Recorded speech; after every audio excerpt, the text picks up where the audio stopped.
It's straight up 1 o'clock. I'm getting the high sign from the back of the room. So I'll get started. Welcome.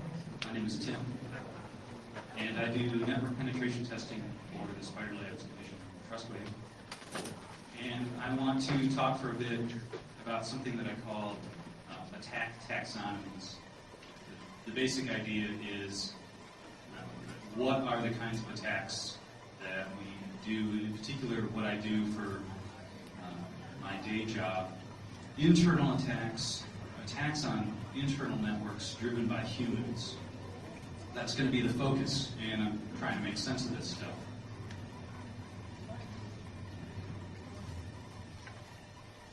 So there's just a little bit about who I am. I've been doing this InfoSec thing for a while now, and feel I've got to a point where I can get on the soapbox just for a minute if you are someone who's trying to break into this field, or into any field really. Just 2 little bits of advice. Find what it is that you love to do and do it as much as you can. Find what it is you love to do it as much as you can. But temper that with whatever it is you happen to be doing. Kick ass at it. Because unfortunately we can't always be doing what we love to do.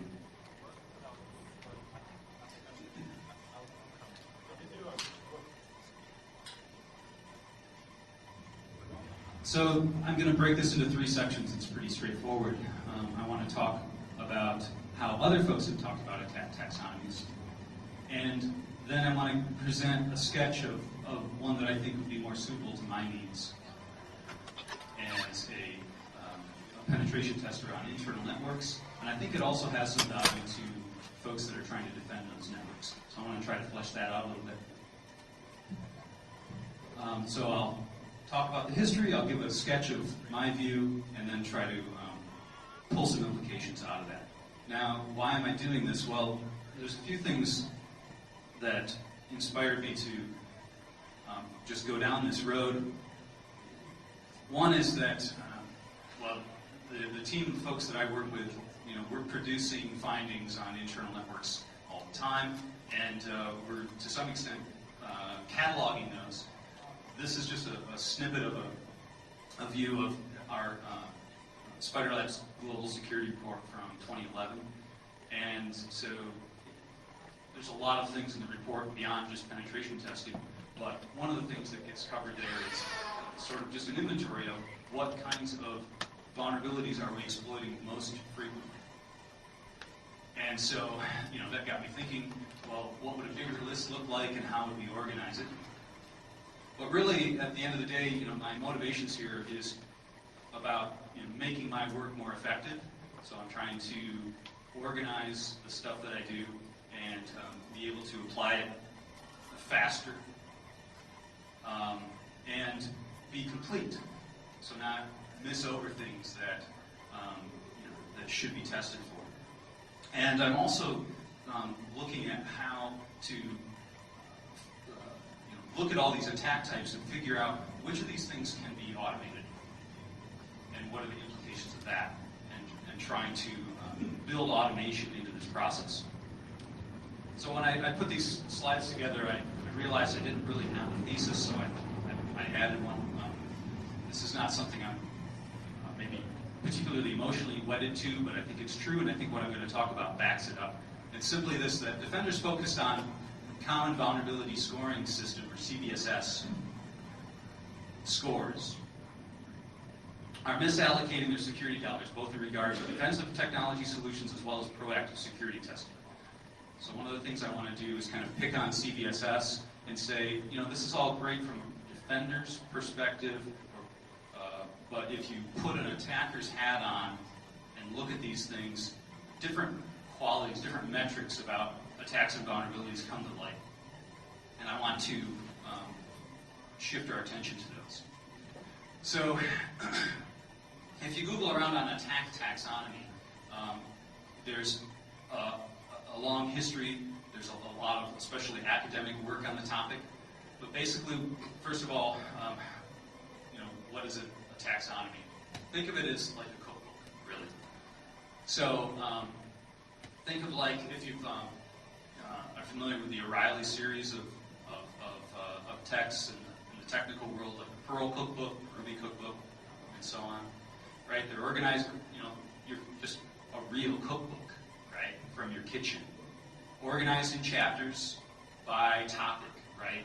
Desserts, entrees, or in the case of like the Perl cookbook, you've got string manipulation, file access, network access. So these kind of topics that break up the realm under discussion.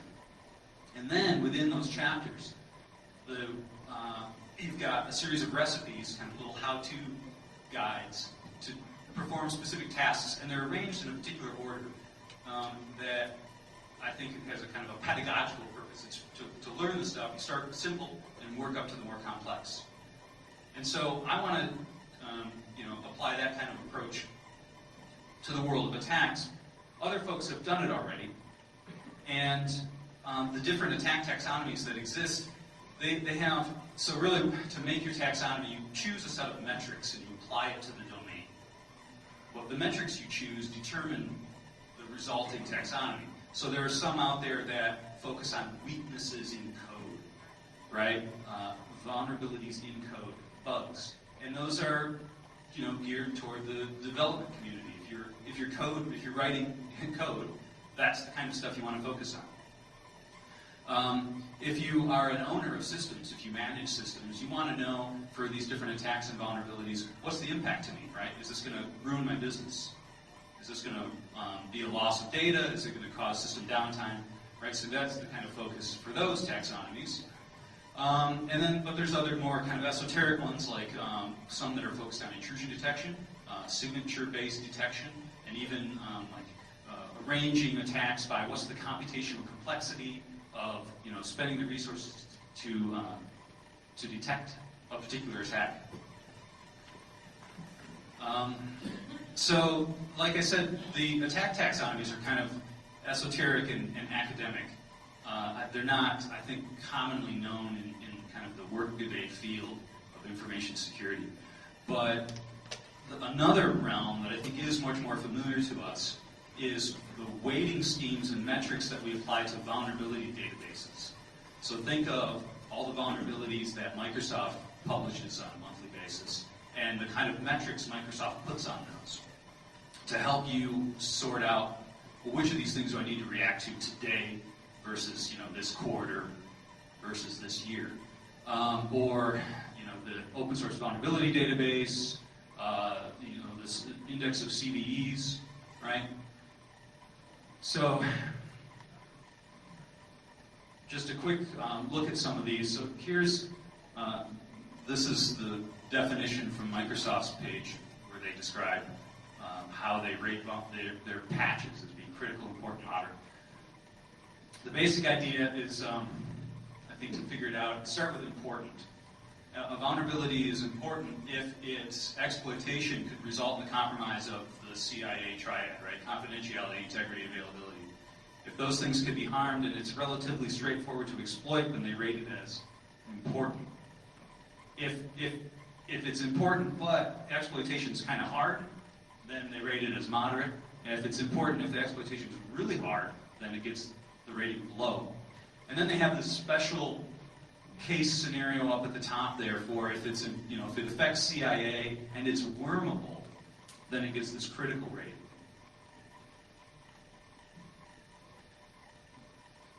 Here's another one. I don't think this one is seen very often. I pulled it off of the CERT site, right? Everyone knows who CERT is. But I don't want to focus on like the number, the math of it, but just the concepts here. So what kind of metrics is CERT looking at? Is the vulnerability widely known? Is it being actively exploited? Is the internet infrastructure at risk because of it? How many systems are affected? What's the impact? How easy is it to exploit? What are the preconditions? I just want to give you a flavor of what these folks are measuring when they look at a big list of vulnerabilities. The one I think we're most familiar with is the metrics applied to CVEs. It's the CVSS, the Common Vulnerability Scoring System. So what you do, you can, if you haven't before, you can Google on CVSS calculators, and there's these nice little web pages where you just plug in answers to these questions, and it'll pop out a value of between 1 and 10, where 10 is, hey, this is really critical, and 1 is, this is not very important. The metrics that, it might be kind of hard to read, but the metrics involved here are, is it a local or remote exploit condition? Is it complex or not complex? Do you have to be authenticated to exploit it, right? Or is it pre-authentication? Does it impact the CIA triad and how much? Target distribution, so how many things are affected by it? Is there an exploit for it or not? Is it a proof of concept? Is it a functional exploit? So these are the kinds of things that are out there in the measuring systems around these vulnerability databases.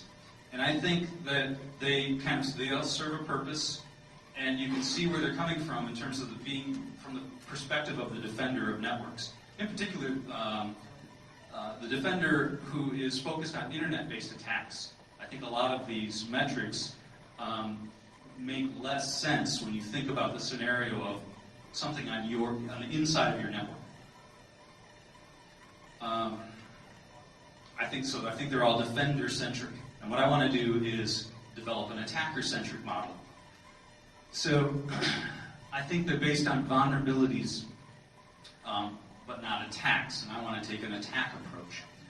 Well, what do I mean by that? I mean, vulnerabilities and attacks go together, right? They're like two sides of the same coin.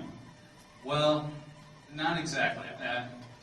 I think that the vulnerability databases have this sort of unexpected negative side effect of getting us into this habit of thinking of vulnerabilities as being equivalent to stuff you can patch.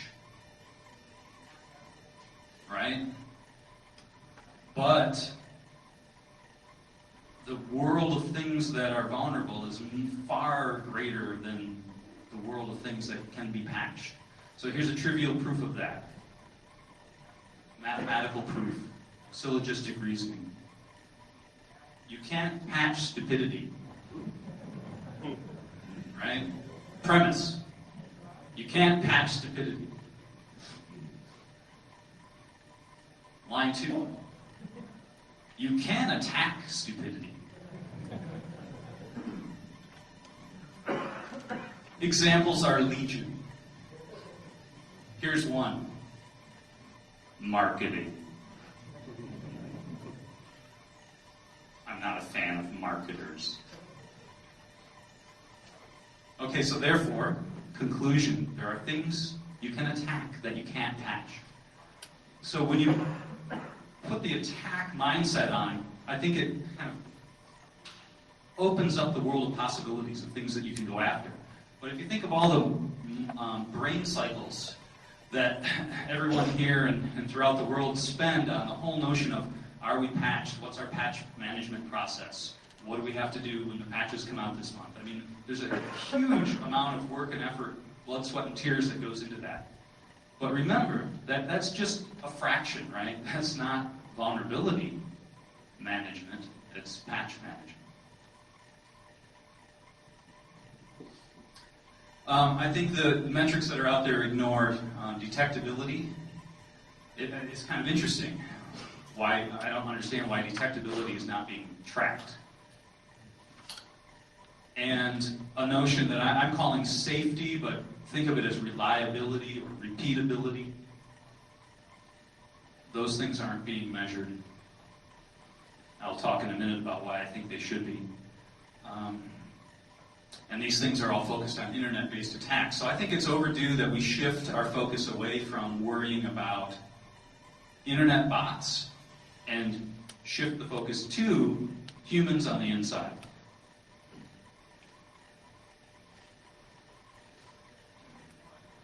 So I'm going to talk about, so suppose somebody were to come up with a taxonomy that was along these lines, right? I'm not going to give the taxonomy, I'm going to give like a sketch of one. What it would look like if someone were to do this work.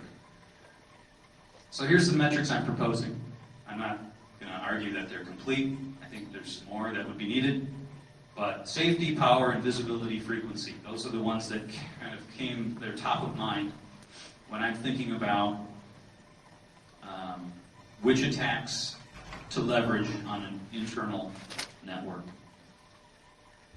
So like I said, safety or reliability or repeatability, not really seen in the literature.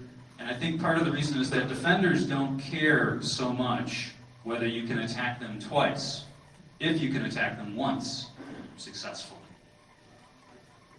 It's sort of like, for a defender, getting owned is infinitely bad. Getting owned twice is infinitely bad plus one. But from an attacker's point of view, it's the opposite. If I can own you once, that's great. But if I can own you twice and 3 times and forever, that's really great. Here's one reason why. If, and this is going to be kind of a theme that I think makes some of the existing schemes a little bit simplistic. Attacks are rarely simple. A attacks B, done, end of story. They're usually composite. They usually have segments.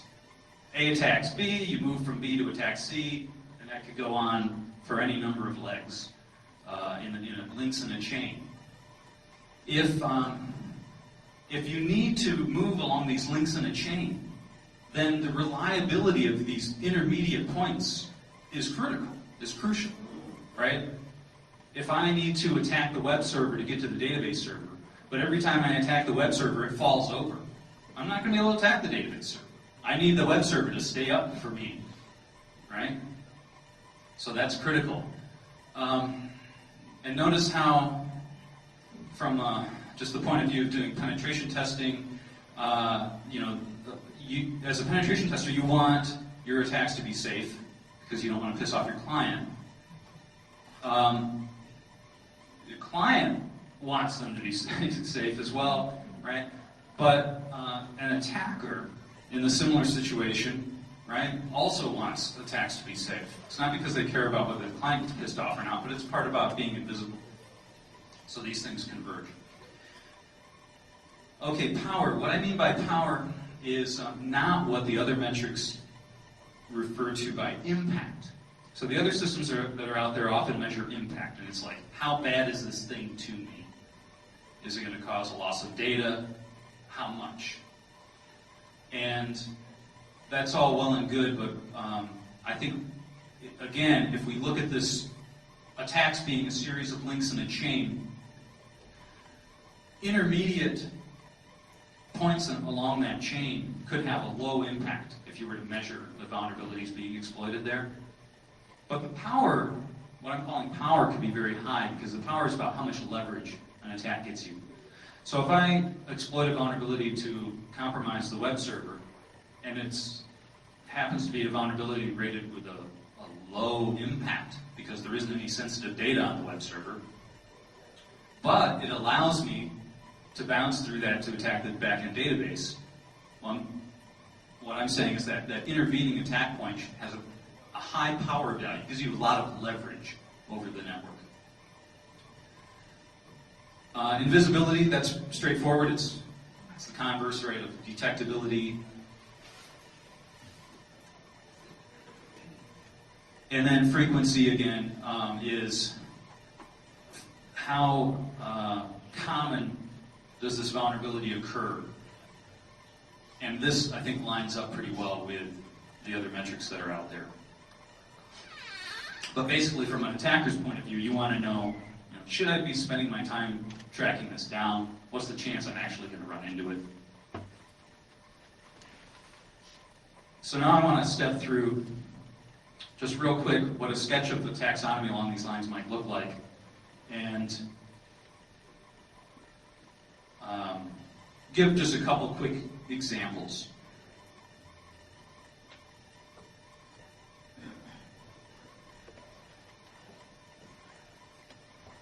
the background assumptions here, I'm talking about internal networks only, but I'm not talking about insider attacks, right? I'm not talking about disgruntled employees, folks that have access, right? In those situations, you're hosed. So I'm talking about a compromised desktop, say, right? Employee browses wrong website, gets drive-by download. They're now being remotely controlled from somebody outside the company.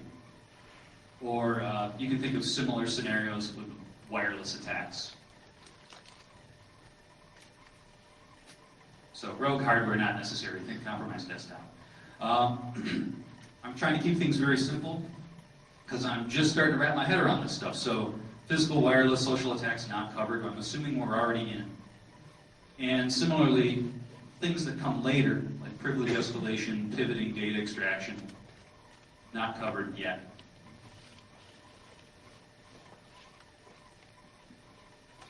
So if I were to write a cookbook for this stuff, these are the chapters I would have.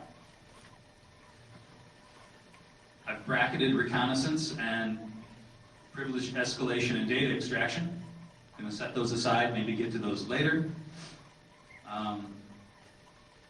But these other chapters are just the way I think about, when I find myself on an internal network, this is how my thoughts are organized. So for the first three of these, I'm just going to give a quick little sample. And so here's the first one. Attacks against anonymous services.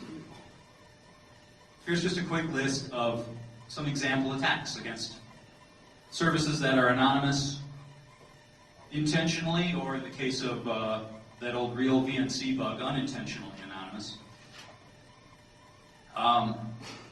They're on this list because we use them. Me and my teammates use them on a regular basis. The list would change over time, right? Some things are current, some things are old, some things never die.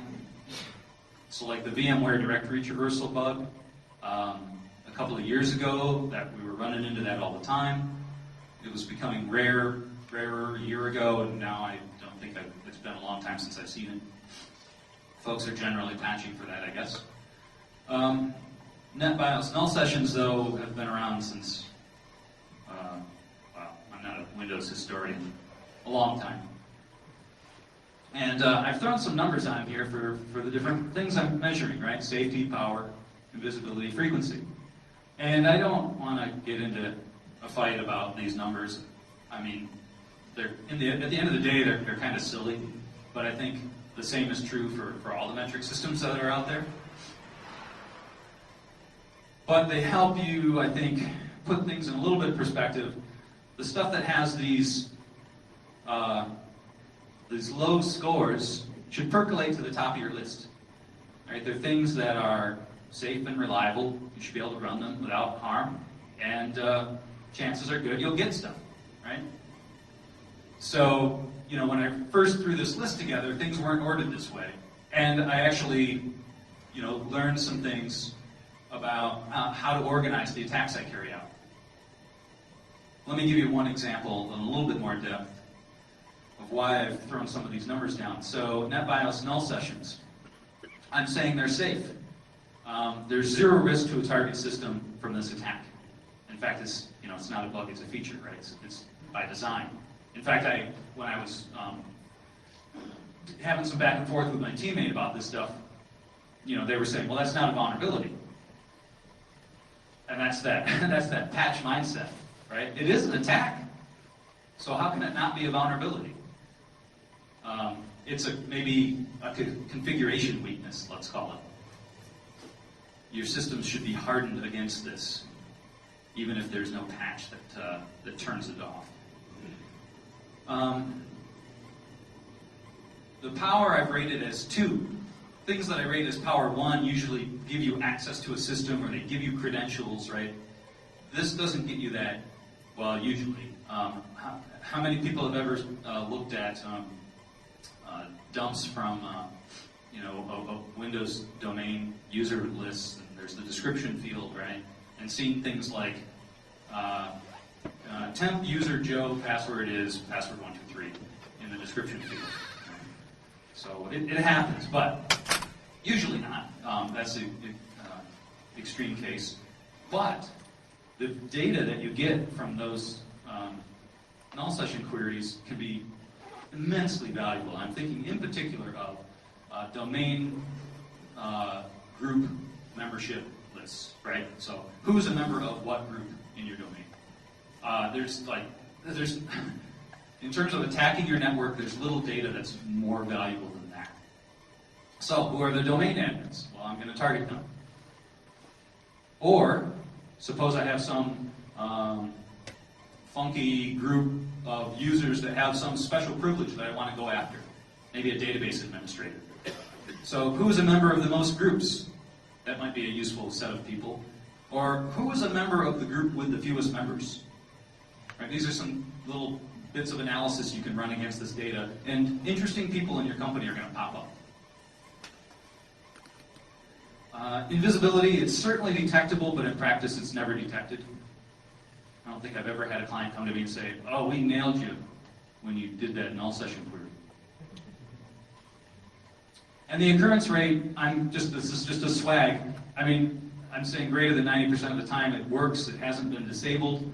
And that's simply because, just on reflection, when I'm in an environment where the attack fails, I'm shocked.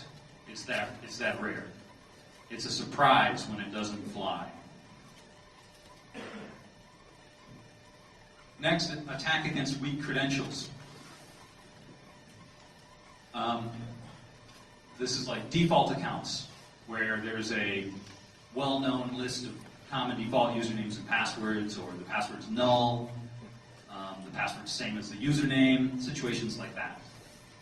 So the notorious ones here are Microsoft SQL Server and Oracle. Earlier versions of Oracle, you can go out and download lists of, it's in the hundreds of default accounts, usernames and passwords that can be living in the database. But I want to take just a quick little dive into Microsoft SQL Server. It's a perfect example of this problem. The exploit's very safe. The only time you run into issues in terms of safety with these kinds of exploits is really password locking issues, account lockouts. Right? You want to make sure that you don't, as a pen tester, you want to make sure you don't do that. And as an attacker, similarly. That's a really quick way to alert defenders that shit's going on when a whole bunch of people start saying my account got locked, or an administrative user, their account suddenly gets locked. A little light's going to go on in their head, and they might start looking at log files. But in this case, it's fairly rare. In the case of Microsoft SQL Server, if it's not doing integrated authentication, or it's authenticating to the domain in the back end, that generally means a DBA had to go in there and manually set this stuff up, and I rarely see it.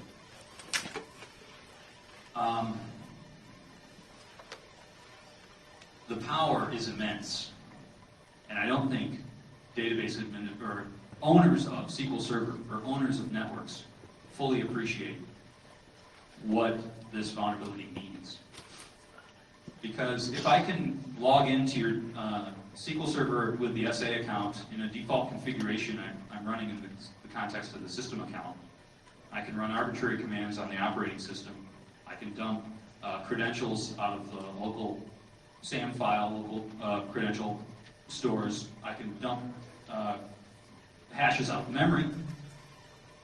And this is where things really start to pay off for me, because the credentials that we find in memory are the hashes of domain accounts of users who've logged into the box recently.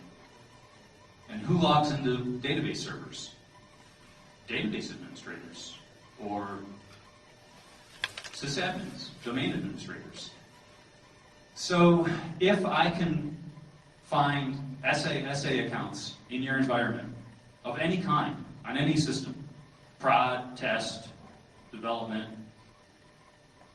in some lab somewhere, chances are going up exponentially that I'm going to be able to own your domain.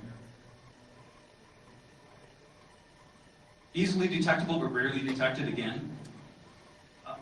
It depends on how you do it, right? If you're running a giant dictionary attack of common usernames and passwords, that's going to eventually trigger some alarms, because one of the first things people do with things like internal security information management systems is look for failed login attempts.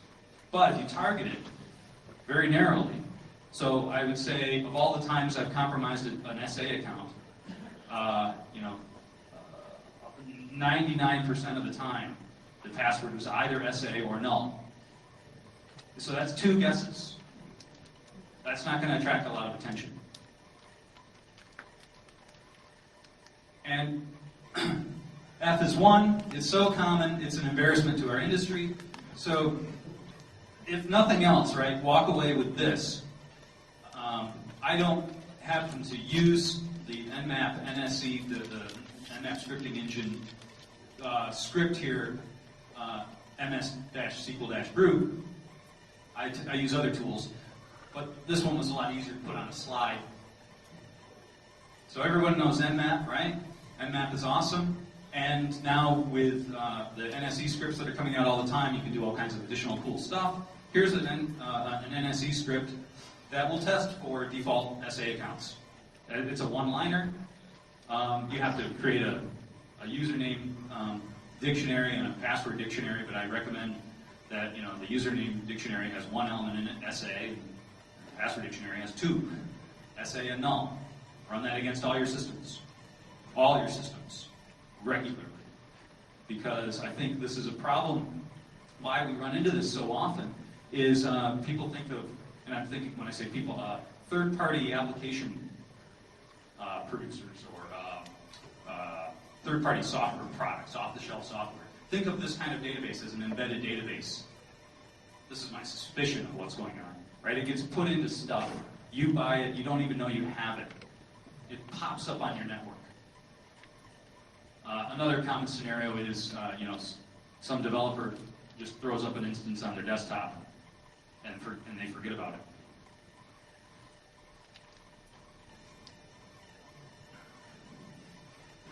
The next chapter would go into man-in-the-middle attacks. And here's some of the more common ones.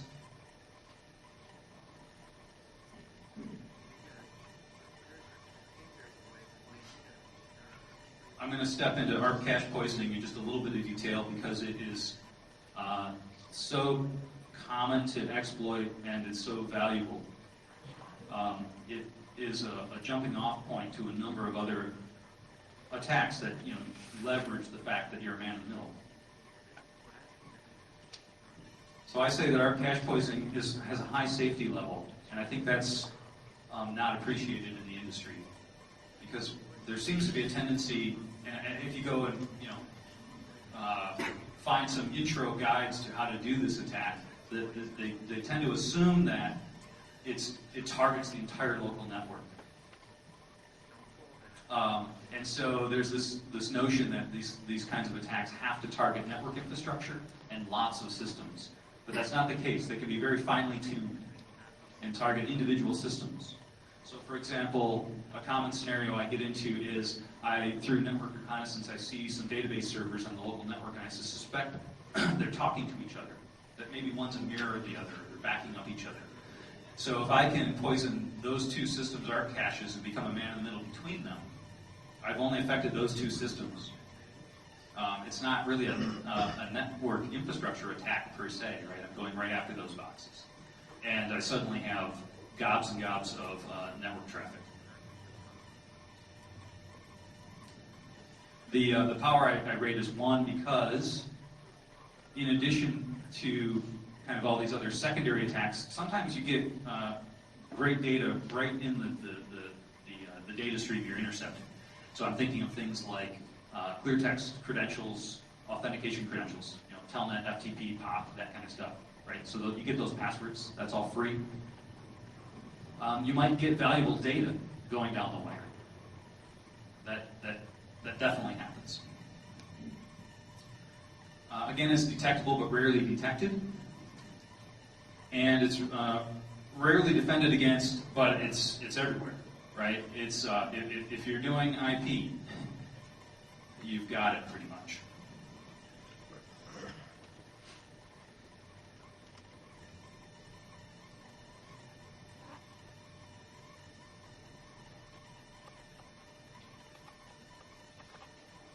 So if we imagine we had a cookbook like that, ordered in such a way, are there any morals to that story? What can we pull out of that? Here's some things I would like to do with it. So I think it sort of obviously could be used for training material as a pedagogical purpose.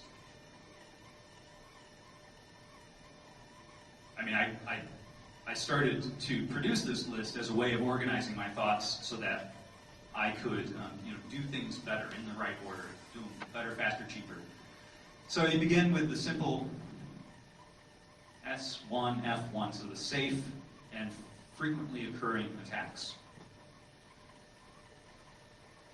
I highlighted the word simple here because that to me is like an obvious additional metric that could be added to my group of 4. A 5th one should be, how simple is this thing to exploit? Does it require a whole bunch of setup time and additional reconnaissance work to get all the bells and whistles lined up, or is it, point, click, fire, done? So we can arrange this material along these lines and present it to junior members of the team, internally, externally, right? I'm not thinking specifically about third-party penetration testing teams, but also your own teams. Defensive teams.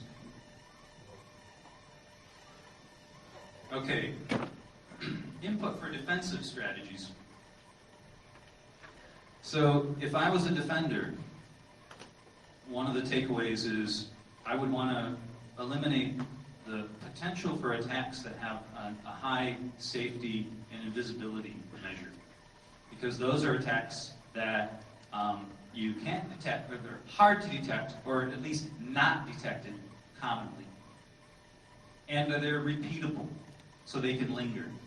As some folks say nowadays, they can persist.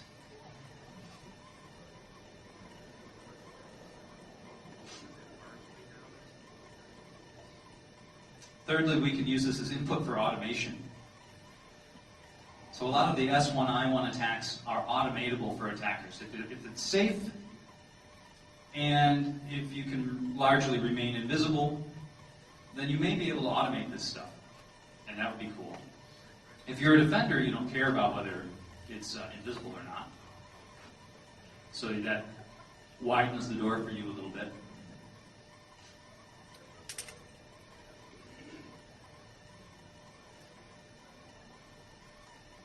We might take some of this as input for evaluating how we're spending pen testing dollars, or at least evaluating how we're spending our InfoSec dollars. Because if you are buying penetration tests and you're getting owned by these easy attacks, then you might not be spending your money in the right way. A lot of these attacks can be remediated, or you could put controls around through configuration management. So a lot of these issues might not succumb to a patch process, but a configuration management process would help a lot. And so it might help you direct how best to spend your money.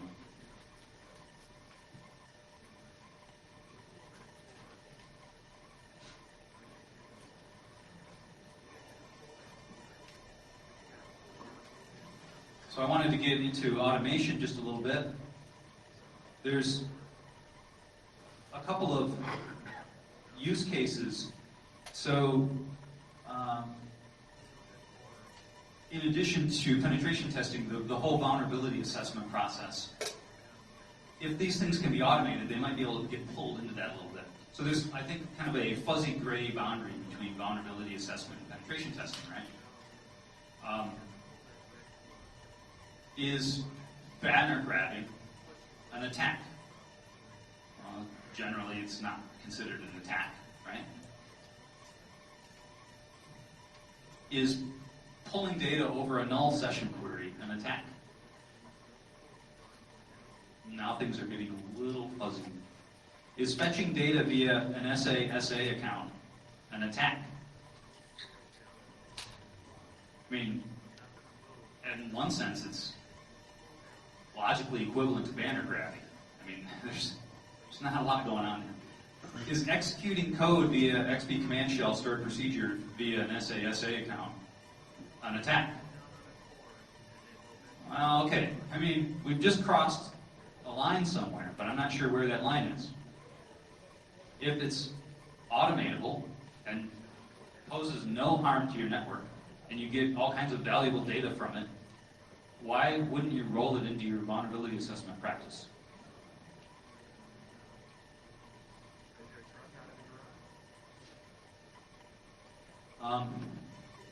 But since I am doing penetration testing day to day, I'm more interested in how to do my job more effectively. And so I'm going to think about how I can automate these things to provide actionable data to me as the human trying to analyze this stuff in a short time frame and provide the biggest bang for the buck for my client. So here's a couple of examples.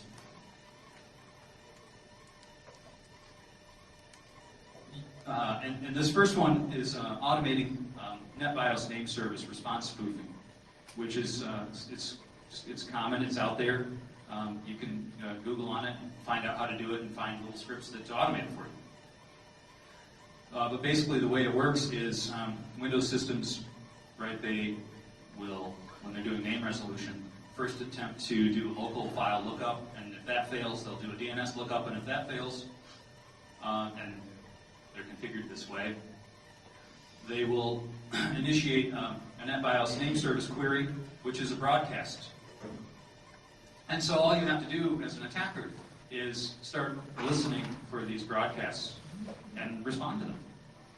And say, I mean, it's like a cheap way of doing DNS poisoning. You just say, yeah, that's me.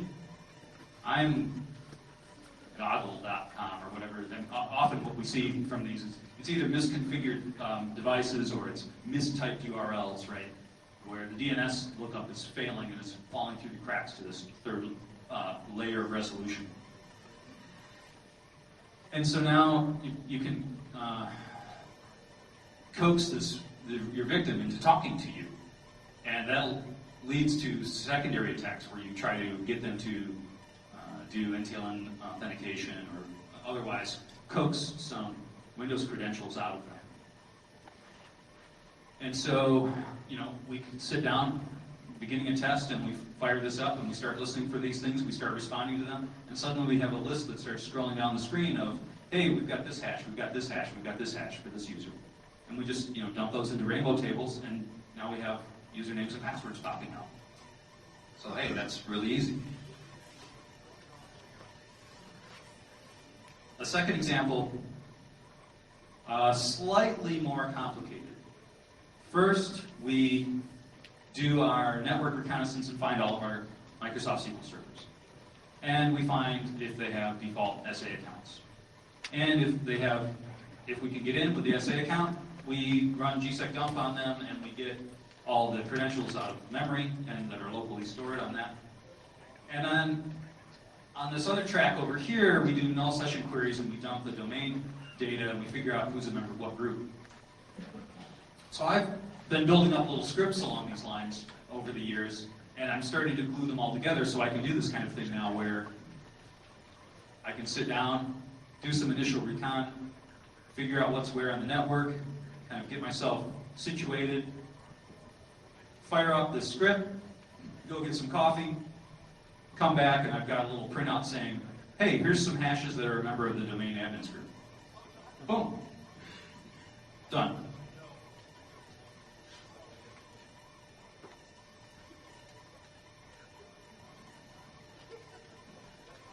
So I just want to leave you with some food for thought.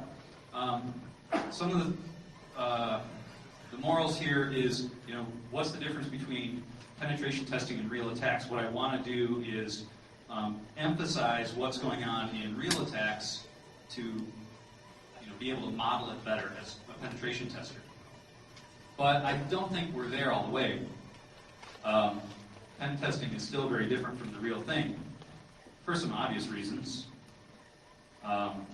Permission, ground rules. But I think the biggest one is the time constraint. And at least I haven't really fully appreciated that yet. And it's only recently that it's kind of hit me how much of a difference it makes.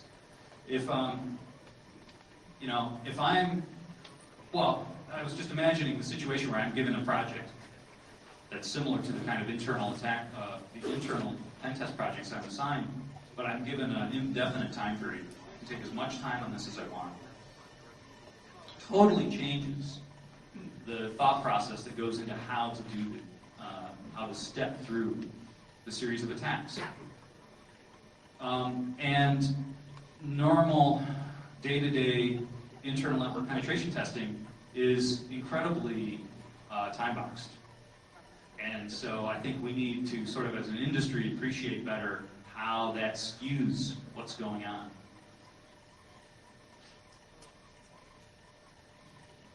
I think there's also lurking in the background this difference that as a good guy, at the end of the day, I want to help my client understand all the different ways they're vulnerable. So, I'll go to a client one year and I'll own their network, and they get the remediation advice and we work with them and they fix it. And then I come back the next year and I own them again, and they say, but I fixed it. And I say, well, but I owned you a different way. Okay, and then I come back the third year and I own them again. But we fixed it. Well, sorry, I'm using a new technique. So they get a little annoyed, right? They don't want that, right? They want all the tests to happen forevermore and to get a complete list of all the things they might be vulnerable to. But, that's impossible. We can't do that. So I have a little talk with them about how, it's like a maze. We're at the start of the maze. There's all this valuable data at the bottom, and there's countless paths through the maze. And our goal, unlike your vulnerability assessment program, is weighted toward discovering as many paths as possible. In the penetration testing model, the weighting is put on get as far down the maze as you can. So it's irrelevant how many paths you find. If you get to the bottom, you're successful. Now, if you get to the bottom on day one and you've got a bunch of time on your hands, then sure, yeah, we want to provide as much value as we can. We're going to go back and look at some of these other avenues. But it doesn't always work that way. Sometimes you're one step away from the bottom and you have a whole lot of work to do. So for example, I've got access to this very large database. Is my target data compromised? I don't know. I have to find it.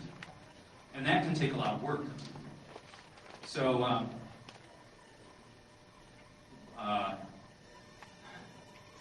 that's just another example of how, as a good guy doing this kind of testing, we try to think about all of these different avenues, but the bad guy, they've got one goal, and when they've got it, they're done. It's just a different mindset.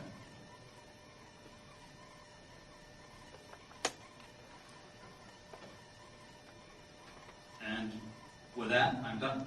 Thank you.